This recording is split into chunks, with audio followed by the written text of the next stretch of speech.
ऐसा हो सकता है कि आपके पापा, मम्मी, दादा, दादी ने कुछ निवेश किया हो और आपको बताना भूल गए हो। वो निवेश शेयर मार्केट का हो सकता है, इंश्योरेंस पॉलिसी में हो सकता है, और कुछ नहीं तो किसी बैंक अकाउंट में ही पैसा रख कर वो चल बसे और आपको उसकी जानकारी तक ना हो। ये भी हो सकता है कि आपके माँ बाप जिंदा हो लेकिन उनके निवेश के दस्तावेज नहीं मिल रहे हो, वक्त के साथ उन्हें भी भुला दिया गया हो। तो क्या इस तरह के निवेश को डूबत खाता समझ लिया जाए या फिर कोई तरीका है इन छिपे हुए खजानों को पता करने का? करेंगे आज इस पर बात। हमारे साथ हैं जीएलसी वेल्थ एडवाइजर एलएलपी के को फाउंडर एंड सीईओ संचित गर्ग। तो अगर आप इस तरह के अंडरग्राउंड खजाने, जिसे अनक्लेम्ड इन्वेस्टमेंट कहा जाता है, इसका पता करना चाहते हैं तो वीडियो को अंत तक देखिए। बहुत बहुत शुक्रिया संचित, आज वक्त निकाल के बी वेल्दी के व्यूअर से बात करने के लिए। क्या हाल चाल है दिल्ली के? थैंक यू स्वाति जी, मुझे इनवाइट करने के लिए आपके प्लेटफॉर्म पे। दिल्ली की हाल एकदम बढ़िया है, काफी गर्मी चल रही है but all good. All good. तो आज हम बात करने वाले हैं संचित आपसे अनक्लेम्ड इन्वेस्टमेंट के ऊपर। शुरुआत सबसे बेसिक क्वेश्चन से कि ये अनक्लेम्ड इन्वेस्टमेंट होता क्या है आखिर? एक सामान्य निवेशक के लिए अगर आप देखें कोई भी ऐसी पुरानी इन्वेस्टमेंट्स जिसके बारे में फैमिली भूल चुकी है या उसकी कोई डॉक्यूमेंटेशन उनको नहीं मिल पा रही है या डॉक्यूमेंटेशन खो गई है, हम्म। आप उसको अनक्लेम्ड इन्वेस्टमेंट्स कह सकते हैं। ओके। ये शेयर्स के अंदर हो सकती है, अनक्लेम्ड डिविडेंड्स में हो सकती है, bank accounts, fixed deposits, recurring deposits, insurance policies, PF accounts. ये कोई भी ऐसी पुरानी इन्वेस्टमेंट्स, पुराने अकाउंट्स जिसके बारे में फैमिलीज को नॉलेज नहीं है या केयरलेसनेस की वजह से वो उसको फॉलो अप नहीं कर पाए हैं, हम उसको अनक्लेम्ड इन्वेस्टमेंट्स की कैटेगरी में डाल सकते हैं। बट अगर हम लीगल डेफिनेशन की बात करें, फॉर हम्म। एग्जाम्पल शेयर्स के केस में गवर्नमेंट कहती है अगर किसी ने 7 साल तक डिविडेंड्स को क्लेम नहीं किया है रेगुलरली, तो वो शेयर्स और डिविडेंड्स जो हैं वो गवर्नमेंट ने एक फंड बनाया है, investor education and protection fund, IEPF, वो हम्म। उसमें ट्रांसफर हो जाते हैं और उसको हम अनक्लेम्ड शेयर्स और अनक्लेम्ड डिविडेंड्स बोलते हैं। इसी तरह से अगर कोई बैंक अकाउंट्स हैं या बैंक अकाउंट्स में कोई डिपॉजिट्स थी, फिक्स डिपॉजिट्स थे बैंक्स के पास, जिसको किसी ने क्लेम नहीं किया है और वो 10 साल तक अनक्लेम्ड रहती हैं, तो वो एक डीईएएफ के नाम से एक फंड बनाया गया आरबीआई के द्वारा, वो उसमें ट्रांसफर हो जाती है, उसको अनक्लेम्ड डिपॉजिट्स कहा जाता है। इसके मल्टीपल रीजंस हैं। हम्म। किसी की डेथ हो गई है, उन्होंने अपनी फैमिलीज को इन्फॉर्म नहीं किया, उनके बच्चों को नॉलेज नहीं थी कि पेरेंट्स ने इन्वेस्टमेंट्स की थी। कुछ इन्वेस्टर्स इंडिया से बाहर जाके सेटल हो चुके हैं, उन्होंने इंडिया की इन्वेस्टमेंट्स को ध्यान ही नहीं दे पाए हैं, या लोगों की जॉब चेंज होती रही हैं, एड्रेसेस चेंज होते रहे हैं, डॉक्यूमेंटेशन हो गई है, नाम चेंज हो गए हैं, सिग्नेचर चेंज हो गए हैं, जिसकी वजह से वो ऐसी पुरानी इन्वेस्टमेंट्स को क्लेम नहीं कर पा रहे। हम्म। एक एक और भी तबका है मेरी तरह का, जो हम मुझे याद है जब हमने नौकरी शुरू की थी और हमने कुछ एक दो म्यूचुअल फंड स्कीम में निवेश किया था, और हमें उसके बाद एकदम मेरे दिमाग से ही निकल गया कि हमने ऐसा कोई निवेश किया भी है। और बहुत दिनों के बाद जब अपना, आई थिंक जब नौकरी छोड़ रहे थे हम, और तब अपना जब पूरा डेस्क क्लीन कर रहे थे, तो वहां से कुछ पेपर्स मिले मुझे जहां से समझ में आया कि ये भी मेरा एक इन्वेस्टमेंट था। तो कुछ भुलक्कर प्रवृत्ति के जो लोग होते हैं मेरी तरह, उनकी वजह से भी ये अनक्लेम्ड इन्वेस्टमेंट का जो नंबर है काफी बड़ा है। जहां तक हमने पढ़ा है, डेटा क्या कहता है संचित, कितना बड़ा नंबर है ये? जी हाँ, ये नंबर काफी बड़ा है। हम शेयर्स की बात करें तो एज पर गवर्नमेंट डेटा लगभग 117 करोड़ शेयर्स आईईपीएफ में पड़े हैं और 5600 करोड़ वर्थ के डिविडेंड्स जो हैं वो गवर्नमेंट के पास जा चुके हैं एज अनक्लेम्ड डिविडेंड्स।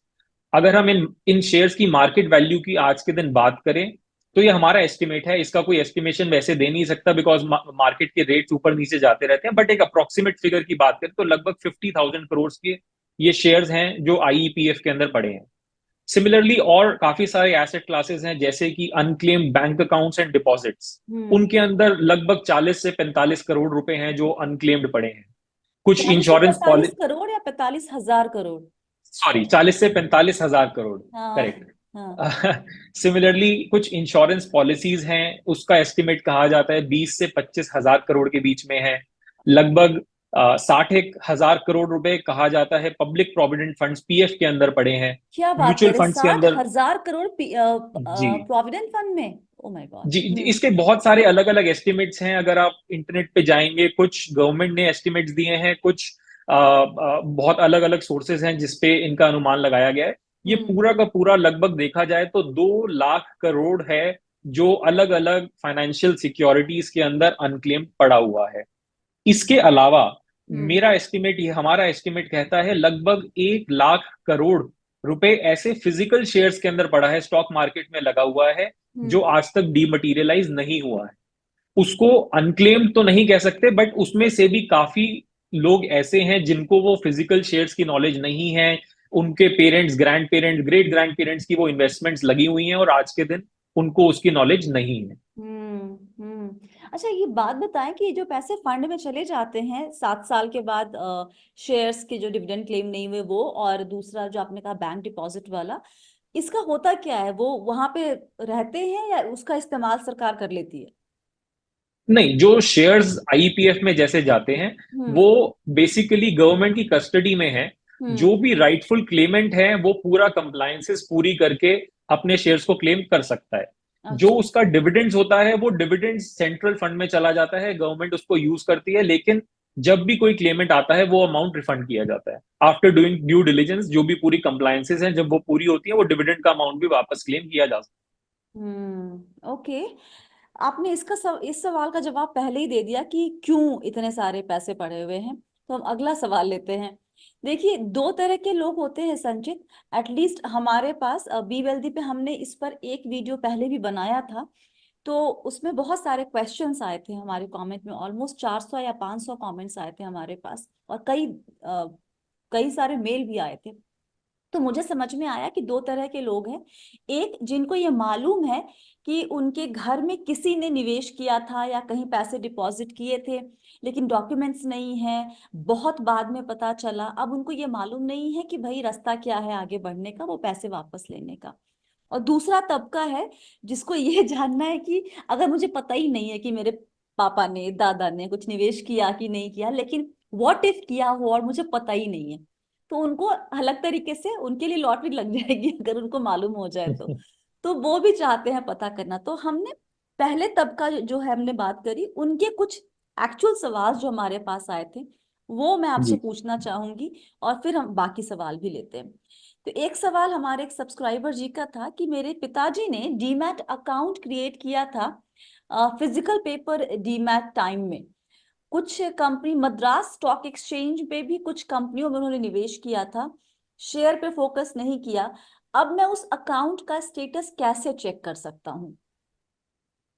जी, सो डीमैट अकाउंट अगर था और शेयर्स डीमैट अकाउंट में थे तो आपको जिस डिपॉजिटरी, जिस ब्रोकर के पास आपका डीमैट अकाउंट हुआ करता था, हम्म। उनके पास जाके उस डीमैट अकाउंट की इंफॉर्मेशन निकालनी पड़ेगी। हम्म। अगर आपकी पुरानी फाइलों से आपको डीमैट अकाउंट का नंबर मिल जाता है तो वो डीमैट अकाउंट के नंबर के द्वारा और रेलिवेंट डॉक्यूमेंट्स के द्वारा, फॉर एग्जांपल आपके फादर अगर अलाइव हैं तो उनके हम्म। करंट आईडी प्रूफ आप अटैच करके अगर उस ब्रोकर को देंगे तो ब्रोकर उसकी डिटेल्स निकाल के आपको देगा।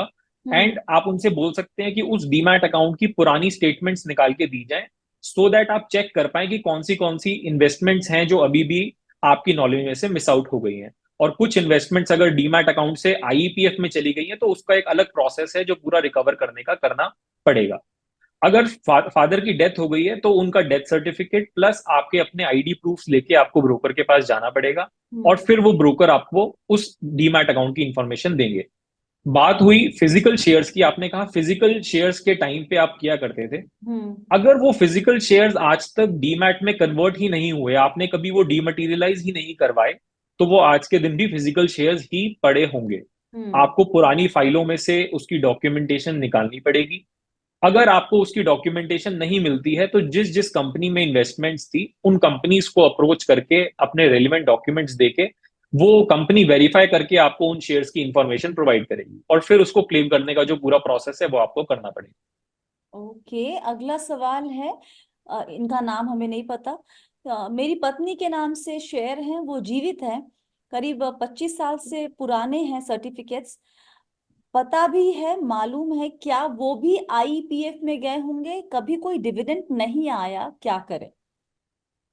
जी, काफी हाई चांसेस हैं। अगर आपने उन इन्वेस्टमेंट्स के डिविडेंड्स को क्लेम नहीं किया है काफी सालों से, तो हम्म। वो इन्वेस्टमेंट्स आज के दिन आईपीएफ में चली गई होगी। अच्छा। ये काफी लोगों का कंफ्यूजन रहता है। लोग बोलते हैं कि हमारे पास फिजिकल शेयर्स हमारे पास पड़े हैं, लेकिन वो शेयर्स आईपीएफ में क्यों चले गए?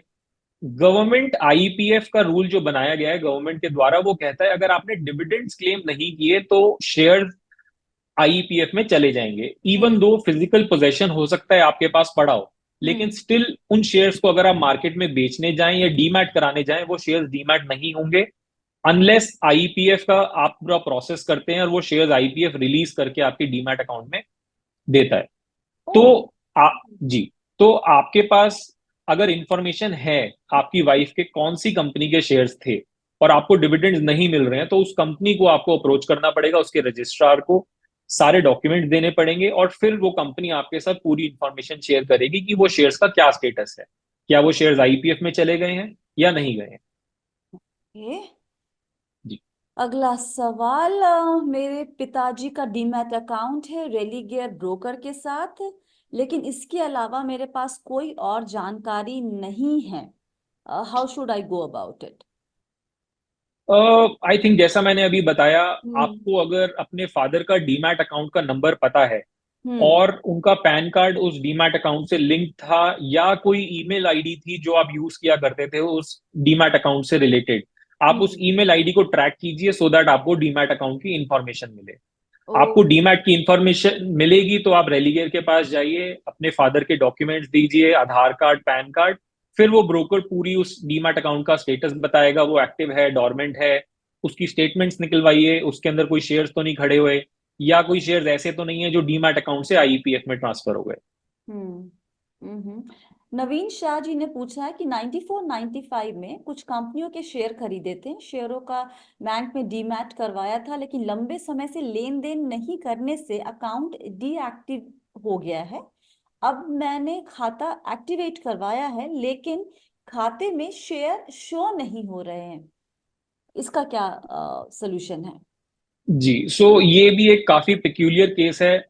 लोग कहते हैं कि हमारे शेयर्स इलेक्ट्रॉनिक फॉर्म में डीमैट अकाउंट में थे लेकिन उसके बाद भी वो शो नहीं कर रहे हमारे डीमैट अकाउंट में। हम्म। इसका रीजन ये होता है, हर एक डीमैट अकाउंट एक पीछे बैंक अकाउंट से लिंक्ड होता है। अच्छा। अगर कंपनी डिविडेंड रिलीज करेगी तो वो लिंक्ड बैंक अकाउंट में रिलीज करती है। कुछ केसेस में जो लिंक्ड बैंक अकाउंट्स है वो डॉर्मेंट हो गए हैं या लोगों ने जॉब चेंज की है, उनके सैलरी अकाउंट्स थे जो लिंक थे डीमैट के साथ और अब वो अकाउंट्स चेंज हो गए हैं। हम्म। जब वो बैंक अकाउंट पीछे का डॉर्मेंट हो जाएगा और डिविडेंड्स आने बंद हो जाएंगे, तो जो शेयर्स आपके डीमैट में खड़े थे वो भी आईपीएफ में ट्रांसफर हो जाएंगे। इसके लिए आपको अपने ब्रोकर के पास जाके पिछले कुछ सालों की ट्रांजैक्शन स्टेटमेंट निकलवानी पड़ेगी। उसमें आपको क्लियरली शो करेगा कि कौन से शेयर्स आपके डीमैट अकाउंट से आईपीएफ में ट्रांसफर हो गए। जो हम्म। शेयर्स ट्रांसफर हो गए आपको उसका ड्यू प्रोसेस पूरा फॉलो करना पड़ेगा रिकवर करने के लिए। संचित, ये समझ में आता है कि अलग अलग केस में अलग अलग वक्त लगेगा पैसे वापस लेने में, लेकिन जैसे नवीन शाह जी का सवाल था कि इन्होंने डीमैट में करवाया था लेकिन शेयर शो नहीं हो रहे थे, उनके पास सारी डिटेल्स होंगी मोस्ट प्रोबेबली। इनके लिए कितना वक्त लगेगा अपने पैसे या अपने शेयर वापस से क्लेम करने में?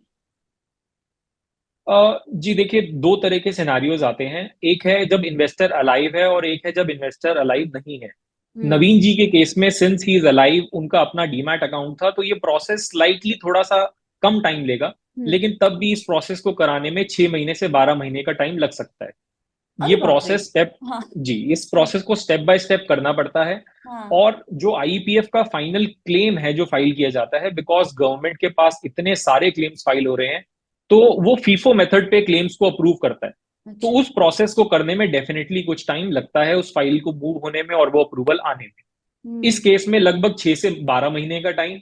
अगर किसी के फिजिकल शेयर्स थे तो मान के चलिए 6 महीने से 18 महीने के बीच में टाइम लग सकता है, डिपेंडिंग अपॉन आप कितनी जल्दी सारी डॉक्यूमेंटेशन कर देते हैं, कितनी आइटरेशंस में डॉक्यूमेंटेशन होती है। बिकॉज फॉर अ लेमैन ये प्रोसेस थोड़ा टेक्निकल है, डिफिकल्ट है। तो हम्म। जरूरी नहीं है कि वो एक बारी में सारी डॉक्यूमेंटेशन 100% एक्यूरेसी से कर पाए। इस काम को कराने में काफी बार रिजेक्शंस और डिस्क्रिपेंसीज आती हैं। अगर इन्वेस्टर की डेथ हो गई है तो 1 साल का एडिशनल टाइम रफली कोर्ट प्रोसेस कराने में लगता है, सक्सेशन सर्टिफिकेट या प्रोबेट ऑफ विल कराने में, अगर शेयर्स की वैल्यू ज्यादा है। हम्म। अरे बाबा, जी ये तो बहुत ही लंबा प्रोसेस है। इसका मतलब ये है कि अगर खुद से करना हो तो एक आम इंसान खुद से नहीं कर पाएगा, किसी ना किसी की हेल्प लेनी पड़ेगी उसको। जी, ऐसा नहीं कह सकते हैं। Government time to time process को सिंप्लीफाई कर रही है, स्टैंडर्डाइज कर रही है, they are trying to make platforms जिसपे एक लेमैन अपने क्लेम को ट्रैक कर पाए। हम्म। बट डेफिनेटली ये प्रोसेस बहुत स्ट्रेट फॉरवर्ड नहीं है। ये स्टेप बाय स्टेप करना पड़ता है। एक एक स्टेप को एक एक टाइम पे रिजॉल्व करना है और आगे बढ़ना है।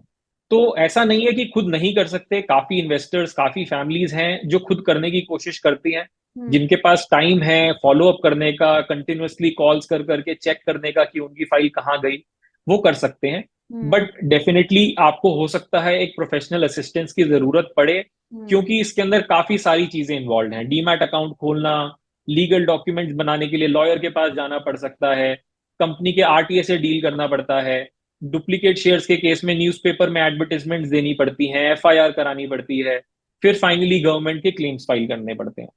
सो अगर प्रोफेशनल असिस्टेंस लेंगे तो ये प्रोसेस डेफिनेटली स्ट्रीमलाइन हो सकता है, बट ऐसा कोई जरूरी नहीं।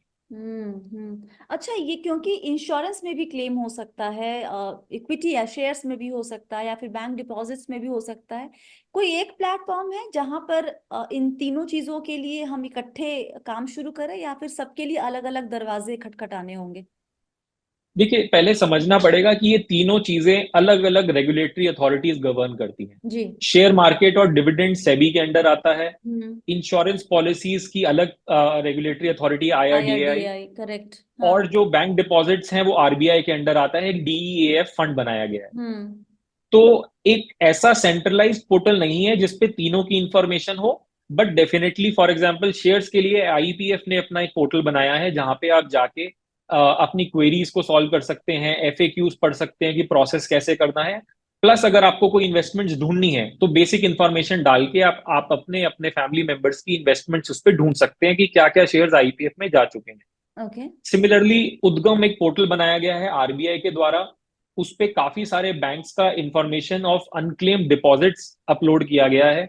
आप बेसिक इंफॉर्मेशन डाल के चेक कर सकते हैं कि किस बैंक में क्या डिपॉजिट्स आपकी या आपके फैमिली मेंबर्स की पेंडिंग है। तो हम्म। ये कुछ सेंट्रलाइज पोर्टल रिसेंटली बनाए गए हैं, इसके द्वारा काफी लोगों को काफी हेल्प मिलती है। और इंश्योरेंस के लिए कुछ है क्या, या फिर सीधे इंश्योरेंस कंपनी के पास जाना होता है? इंश्योरेंस के लिए इंश्योरेंस कंपनीज की वेबसाइट पे उनको अनक्लेम्ड पॉलिसीज की इंफॉर्मेशन देनी पड़ती है।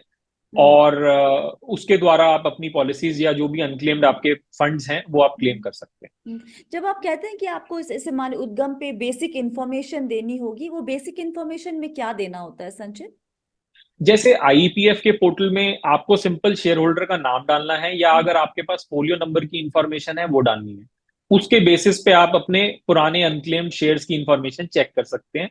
सिमिलरली उद्गम पोर्टल के ऊपर आपको अपना लॉगिन क्रिएट करके पैन नंबर की डिटेल्स डालनी है, डेट ऑफ बर्थ की इंफॉर्मेशन डालनी है, और हम्म। किस बैंक अकाउंट में आपके अनक्लेम्ड बैंक अकाउंट्स या डिपॉजिट्स हो सकते हैं वो सिलेक्ट करना है। फिर वो आपको उसकी इंफॉर्मेशन वो आपको देगा। ओके। जी। ऑल राइट, तो ये तो उनके लिए बात हो गई जिनको एक आइडिया है कि उनके घर में किसी न किसी ने निवेश किया था, और वो शायद अब अभी तक क्लेम नहीं किया गया है। लेकिन कुछ लोग ऐसे भी होते हैं, संचित, जिनको नहीं मालूम होता है कि उनके यहाँ किसी ने किया भी था कि नहीं। उनको क्यूरियोसिटी हो सकती है, जैसे मुझे क्यूरियोसिटी हो सकती है कि मेरे घर में कभी किसी ने निवेश किया क्या। अगर मुझे चेक करना हो कि मेरे घर वालों में से किसी के नाम पे कुछ अनक्लेम में है क्या, तो कोई जरिया है क्या चेक करने का?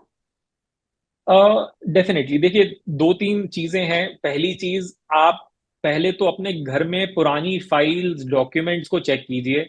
आपने पुराने किसी अकाउंटेंट से, बिजनेस अकाउंटेंट, लॉयर जो आपके सारे अफेयर्स को मैनेज किया करता था, हम्म। उनसे चेक कीजिए कि आपको कोई भी एक स्टार्टिंग पॉइंट को एक इंफॉर्मेशन मिल जाए कि किस कंपनी में आपके शेयर्स हो सकते हैं। वो हम्म। एक बहुत ही बढ़िया स्टार्टिंग पॉइंट है। आपके घर से शुरुआत कीजिए, अपनी फैमिली मेंबर से डिस्कस कीजिए कि कभी किसी ने सुना है कि किस कंपनी में निवेश किया जाता था फैमिली के अंदर पहले। हम्म। हम्म। दूसरा स्टेप है, जैसे शेयर्स और डिविडेंड्स की बात करें, मैंने बताया आईईपीएफ का पोर्टल है। उस पे आप अपने फैमिली मेंबर्स के नेम्स डाल डाल के चेक कर सकते हैं कि क्या उनके नाम से कोई पुरानी अनक्लेम्ड इन्वेस्टमेंट्स दिखाई दे रही हैं आईपीएफ के पोर्टल पे या नहीं। ओके। सिमिलरली उद्गम के पोर्टल पे आप जाके बैंक अकाउंट्स और डिपॉजिट्स की इंफॉर्मेशन चेक कर सकते हैं। अगर आपको याद है कि हाँ, हमने इन 5 कंपनियों में निवेश किया था, तो हम्म। आप उन कंपनीज की वेबसाइट्स पे जाके या उन कंपनीज को कांटेक्ट करके, आरटीएस को कांटेक्ट करके और अपने रेलिवेंट डॉक्यूमेंट्स देके पता करने की कोशिश कर सकते हैं कि कोई आपके नाम पे अभी भी शेयर्स आउटस्टैंडिंग है या नहीं। ओके। All right. जी। आसान नहीं है, लेकिन मुझे इतना समझ में आ रहा है कि ये पूरा प्रोसेस बहुत ही लेंदी है। और शायद इसलिए आप लोगों ने जीएलसी वेल्थ की शुरुआत की थी। आपको मालूम है कि ये काम इतना आसान नहीं है जितना सुनने में लग रहा है। जी। अ, देखिए, 2 लाख करोड़ की हम बात कर रहे हैं। इतना बड़ा अमाउंट ऐसे ही अनक्लेम नहीं रहेगा। डेफिनेटली कुछ सिस्टम के अंदर प्रॉब्लम्स हैं, लोगों के लिए वो प्रोसेस करना इतना आसान नहीं है। हम्म तभी इतना बड़ा अमाउंट है जो एक अनक्लेम्ड पड़ा हुआ है आज के दिन। सो हम्म। जीएलसी की शुरुआत ऐसे ही हुई थी। हमने हमारे पास लोग आए जिनको इनहेरिटेंस से रिलेटेड इश्यूज होते थे, सक्सेशन से रिलेटेड इश्यूज होते थे। एंड 2017-18 के आसपास गवर्नमेंट ने कुछ नए लॉज बनाए रिलेटेड टू अनक्लेम्ड शेयर्स। हम्म जो आईपीएफ अथॉरिटी है वो 2016-17 के आसपास एग्जीक्यूट किया गया, और वो शेयर्स जो थे अनक्लेम्ड शेयर्स वो सारे के सारे आईपीएफ अथॉरिटी में चले गए।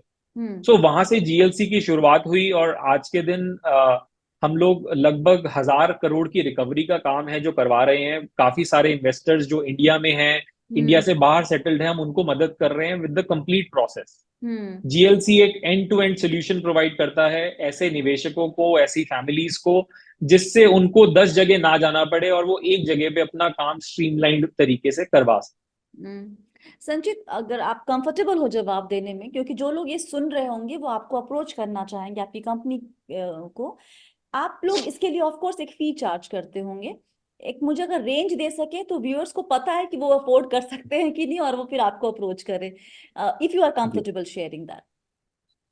जी, देखिए, काफी हमारे पास डेली बेसिस पे काफी लोगों के कॉल्स आते हैं कि उनको आईईपीएफ का प्रोसेस, अनक्लेम्ड इन्वेस्टमेंट्स को रिकवर कराने के प्रोसेस में डिफिकल्टीज आ रही हैं। हम्म हम काफी लोगों को कोशिश करते हैं फोन पे विदाउट एनी फीस गाइड करने की, हम्म क्योंकि हमारे लिए एज अ ऑर्गेनाइजेशन पॉसिबल नहीं है कि हम हर एक इन्वेस्टर को प्रोफेशनली असिस्ट कर पाए। हमारी कोशिश रहती है ज्यादा से ज्यादा करने की, और जैसे जैसे हम ग्रो कर रहे हैं, हम्म हमारी टीम ग्रो कर रही है, हमारी कोशिश यही है कि हम इंडिया के हर एक इन्वेस्टर को हेल्प कर पाए।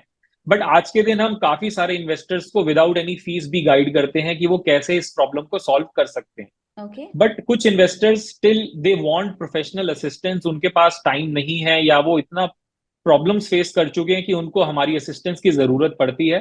तो वो केस बाय केस बेसिस पे हम डिसाइड करते हैं फीस क्या रहेगी। बट रफली 10% से लेके 20% के बीच में case to case fees depend करती है। ओके। और एक आखिरी सवाल जाने के पहले, जिन्होंने जैसे हमारे पेरेंट्स ने या हमारे ग्रैंड पेरेंट्स ने कुछ इन्वेस्टमेंट किया और उसकी जानकारी हमें नहीं है और फिर आपको क्लेम करना पड़ता है, वो नौबत हमारे बाद की जनरेशन वालों को ना आए, इसके लिए क्या सजेशन देंगे आप किसी को भी कि जब वो निवेश करते हैं तो किन बातों का ख्याल रखें ताकि उनका निवेश अनक्लेम्ड इन्वेस्टमेंट के कैटेगरी में ना चला जाए? जी, ये टॉपिक आज के दिन काफी ज्यादा इंपॉर्टेंट हो चुका है, और पिछले 1-2 सालों में आपने देखा भी होगा तो गवर्नमेंट का काफी फोकस है अवेयरनेस क्रिएट करने में रिलेटेड टू नॉमिनेशंस। हम्म सो ये बहुत जरूरी है कि आपकी जो भी इन्वेस्टमेंट्स हैं, बैंक अकाउंट्स हैं, कोई डीमैट अकाउंट्स हैं, आप उसके अंदर एक नॉमिनी जरूर रखिए। प्लस अपने नॉमिनी को इन्फॉर्म करके रखिए कि आपकी इन्वेस्टमेंट्स कहाँ कहाँ पे है। हम्म दूसरी चीज, आप अपने सारे अकाउंट्स का केवाईसी, उनसे link mobile number, email IDs को अपडेट करके रखिए, सो दैट किसी भी टाइम पे कोई भी इंफॉर्मेशन हो वो आपको अपडेशंस मिलते रहें, सो दैट वो अकाउंट्स कभी आगे जाके डॉर्मेंट ना हो। ये सबसे दो चीजें ऐसी हैं जो सबसे ज्यादा जरूरी है। और हम्म तीसरी चीज है कि अपनी फैमिली में अवेयरनेस क्रिएट कीजिए related to your investments.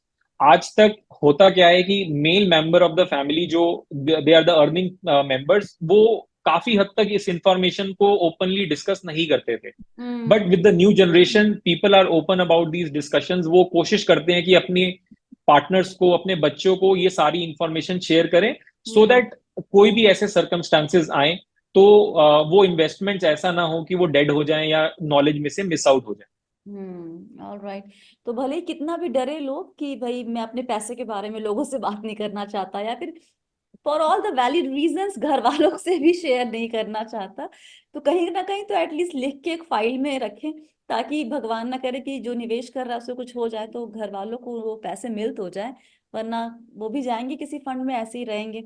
So thank you सो बिल्कुल। मच संचित, आज वक्त निकाल के इस बहुत ही अहम टॉपिक पर सारी डिटेल में जानकारी देने के लिए। आई एम श्योर हमारे सब्सक्राइबर को इससे बहुत फायदा होगा।